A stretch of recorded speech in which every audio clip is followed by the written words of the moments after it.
Hello दोस्तों। एक कहानी 3 या 4 शॉर्ट्स, चलिए शुरू करते हैं। एक छोटा सा गांव था, उसमें एक स्कूल था। उस स्कूल में एक टीचर राम की कथा पढ़ा रहा था।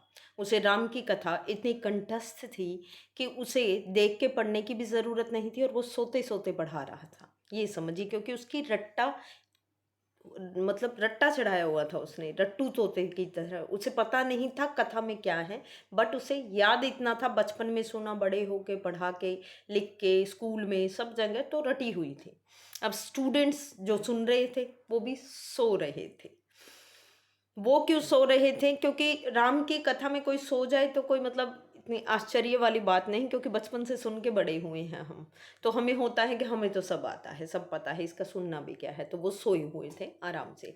होता क्या है, अचानक से स्कूल में निरीक्षक आ जाता है निरीक्षण करने के लिए। कक्षा में जाता है, अध्यापक एकदम चौंक के बैठ जाता है, पढ़ाना शुरू कर देता है। होशो हवास में, नींद से उठकर, बच्चे भी नींद से उठकर पढ़ना शुरू कर देते हैं, ध्यान से सुनना। तो निरीक्षक कहता है, अभी आप राम की कथा पढ़ रहे हैं, तो मैं सोचता हूँ आपसे सवाल कर लूँ इसी कथा के रिगार्डिंग जो आप पढ़ रहे हैं। चलिए बताइए, शिव का धनुष किसने तोड़ा था?